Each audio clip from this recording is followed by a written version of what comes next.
সাফ কথার পর্দায় আপনারা যেটা দেখতে পাচ্ছেন সেটা হচ্ছে বিলোনিয়ার কালীনগর রবীন্দ্র কর্নার এলাকা। অর্থাৎ সড়ক দুর্ঘটনা যেন পিছু ছাড়ছে না বিলোনিয়াবাসীর, এ যেন নিত্যদিনের রুটিন হয়ে দাঁড়িয়েছে। এখন একেবারে সকাল সকাল ঘটনা উঠে এসেছে বিলোনিয়া কালীনগর রবীন্দ্র কর্নার এলাকা থেকে, যেখানে একটি অটো রিকশার পেছনে নাকি একটি মারুতি অল্টো গাড়ি ধাক্কা দেওয়ার ফলে সাংঘাতিকভাবে আহত হয়েছেন 3 জন অটো আরোহী। এমনটাই জানিয়েছেন অটো রিকশা চালক লিটন দে। আহত হয়েছেন আরতি তামাং, মাম্পি মল্ল এবং অনুষ্কা মল্ল নামে 3 মহিলা অটোযাত্রী। প্রত্যক্ষদর্শীদের মতে একই গতিপথে থাকা সত্ত্বেও নিয়ন্ত্রণ হারিয়ে পেছন থেকে একটি মারুতি গাড়ি এসে ধাক্কা দিয়েছে TR08A 3271 নম্বরের একটি অটোরিকশাকে।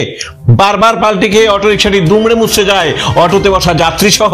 সাংঘাতিকভাবে চোট লাগে মাথায়, পায়ে এবং শরীরের বিভিন্ন জায়গাতে। প্রত্যক্ষদর্শী এবং এলাকাবাসীদের সহযোগিতায় নিয়ে যাওয়া হয় বিলোনিয়া মহকুমা হাসপাতালে। অটোরিকশার চালক লিটন দেব সহ প্রত্যক্ষদর্শীরা বলেছেন, ধাক্কা দিয়ে গাড়ি নিয়ে পালিয়ে যায় মারুতি গাড়ির চালক। তবে এখানে একটি কথা একেবারেই স্পষ্ট, জাতীয় সড়ক থেকে পার্শ্ববর্তী এলাকা কিংবা নিকটবর্তী শহর এলাকাতে যাওয়ার জন্য যে গলিপথগুলো সারাই করে দেওয়া হয়েছে, সেগুলো যে বাস্তবিকভাবে চলার অযোগ্য কিংবা চলন্ত গাড়িগুলোর জন্য যাতায়াতের ক্ষেত্রে যে সম্পূর্ণ ঝুঁকিপূর্ণ, সেটা কিন্তু একেবারেই স্পষ্ট। জাতীয় সড়ক নির্মাণকারীদের পক্ষ থেকে এই রাস্তাগুলোকে কেন সঠিকভাবে যাতায়াতের জন্য যোগ্য করে দেওয়া হচ্ছে না, কিংবা এ নিয়ে জনগণের স্বার্থে পুর পরিষদ কতটুকু ভূমিকা গ্রহণ করেছে, সে নিয়েও লক্ষ কোটি প্রশ্ন রয়েছে জনগণের মনে। কিছুদিন আগে বিলোনিয়া 4 নং ব্রিজ এলাকাতে যেভাবে অটোরিকশা উল্টে গিয়েছিল, আজকে বিলোনিয়া রবীন্দ্র কর্নার এলাকাতে একই ধরনের ঘটনা ঘটে মূল জাতীয় সড়ক থেকে লাগোয়া রাস্তার মুখ পাতেই।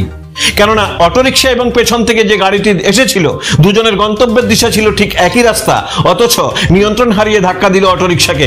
দুমড়ে মুচড়ে গিয়েছে অটোরিকশাটি, মারাত্মকভাবে আহত হয়েছে 3 জন। ওনাদেরকে চিকিৎসার জন্য নিয়ে যাওয়া হয়েছে বিলোনিয়া মহকুমা হাসপাতালে। শরীরের পাশাপাশি মাথায় চোট লাগার ফলে রেফার করার সিদ্ধান্ত নিয়েছেন কর্তব্যরত চিকিৎসক। বর্তমানে ওনারা চিকিৎসাধীন রয়েছেন বলে জানা যায়।